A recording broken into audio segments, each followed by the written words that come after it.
This is gonna be a funny video. Well, this is the original Desert Plunge that I reviewed over 2 years ago, and it is still working perfectly today. I think Desert Plunge had it figured out then, and they still have it figured out now. So in this video, I'm gonna explain to everybody out there, it's 2026.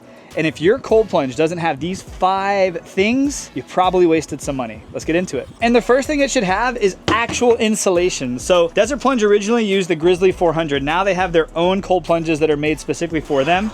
But this original cold plunge and all of the subsequent cold plunges have 4 inches of spray foam insulation wrapped in this plastic material that keeps the water really, really cool. And it also means the chiller doesn't have to work as hard to keep the water cool. Insulation in your cold plunge is a must.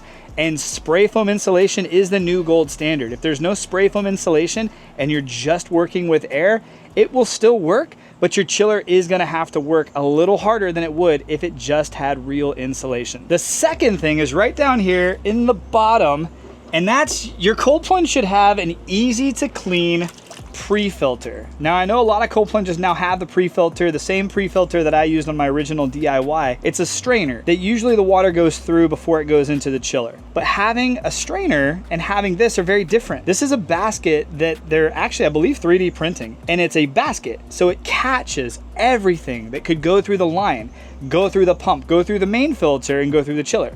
Catches everything. And what you just witnessed me do is I'm able to literally pull it out without turning my cold plunge off. The water's still able to cycle through, but I'm able to pull this out, spray this out, clean out any of the debris, grass, dirt, and hair that made its way into this basket at any time I want without having to turn the cold plunge off. Having a pre-filter that is easy to clean, catches it before it goes through the tubing is a must in your cold plunges in 2026. The third thing is you need to have a durable pump and a durable chiller that has an auto on feature. What I mean by that, if you've never experimented with any cold plunges at all, what happens is sometimes, like I live out here in the country, sometimes our power trips in the middle of the night. Sometimes they're working on power lines or whatever, and our power goes off. Because almost every cold plunge has this safety feature inside them, which is great. They'll trip the power on your cold plunge. What that means is maybe you're sleeping, you're having a great night, you don't even know your power went off. But the next morning you have your routine and you want to go get into your cold plunge, and you go out there and everything's turned off, and because you don't have great insulation, the water started to warm up, so it's not technically a cold plunge. You're kind of upset about that. So you reset your GFI, you plug it back in, and you get it turning back on then. But having a system that automatically turns on and automatically turns off when the power trips and trips back on is so key. And because Desert Plunge since the beginning has been using very durable and dependable pumps, using the Danner pumps and using the Active Aqua chiller with very minimal that can go wrong, the system just works. I have not had to worry about this system. It is plugged into my wall, the power trips, it turns off. As soon as the power comes back on, it turns back on, and my system is able to keep running, meaning my water stays clean and my water stays cold. It's 2026, and if your cold plunge isn't turning back on when you have power trips, something is wrong. The fourth thing is back here on the back side of the cold plunge, and that is an easy to change filter. And what do I mean by easy to change filter? I mean, all I have to do is unplug my system. This is the one that I will have to unplug my system for. And then there's a shut off over there. I can turn the water off. So when I actually unscrew this and remove my filter to replace it and change it out, I don't lose water the entire time this process is happening. Unfortunately, with a lot of cold plunges, that's not the exact case. There are a lot out there where when you go to change your filter, you now have a massive puddle happening on your floor. So having an easy to change filter that's easy to access, easy to unscrew, easy to change, and easy to put back in, that is key. And you should be able to do that without losing a bunch of water. If your cold plunge isn't easy to change the filter on, guys, something is wrong. And the fifth and final thing, you should have a lid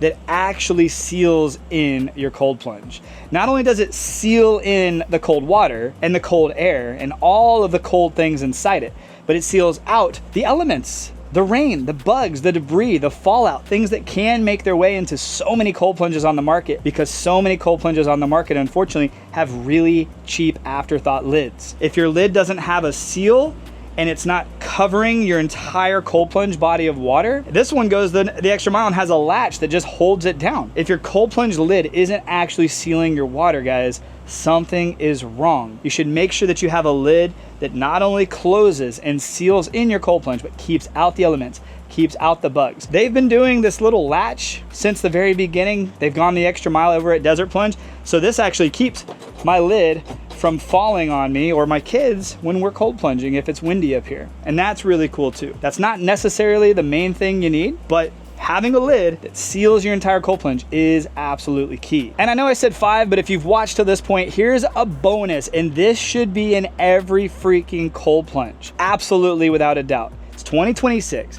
and if your cold plunge doesn't have ozone built into the system. Ozone is one of the greatest oxidizers for water. It oxidizes everything that's in that water. I have this on an automatic system, so it turns on at night when nobody's using it. It's able to oxidize everything. It makes it easy for your cold plunge to oxidize and filter out anything that's in it that you don't want to be cold plunging in. Ozone is clutch, and Desert Plunge has been adding it as an accessory on their cold plunges since the very beginning. Ozone is probably one of my absolute favorite ways to keep my cold plunge water clean. So if your cold plunge doesn't have ozone, or at least have it as an option in 2026, and it should be a pretty good amount of it, something, my friends, is wrong. And here's the crazy thing. I'm probably one of the only people on the internet who can do a video like this. I have legitimately had and used this Desert Plunge for over 2 years. I've reviewed their newest systems. They've kept it simple. They've just made the tubs a little bit cooler, and they've just made a few tweaks to everything else. But here's the crazy thing. From the very beginning, when Desert Plunge first started making cold plunges, they had it right. They've been doing it right for a very long time. And that's why you'll notice I recommend them very easily. So if you do want to get yourself a Desert Plunge, they don't have this one anymore, but they have the wide and the exclusive, both with everything I just talked about in this video. I'll have a link and a discount code down in the video description you can check out. But even if you don't buy a Desert Plunge, I have reviews of so many other cold plunges on my channel. You should absolutely subscribe and check those out. But all I wanted to do is make sure that if you're buying a cold plunge in 2026 and beyond, make sure you have these 5 or 6 things. Otherwise, you're leaving something on the table. I appreciate you guys for watching. I'll see you on the next video. Have a great day, my friends, and God bless.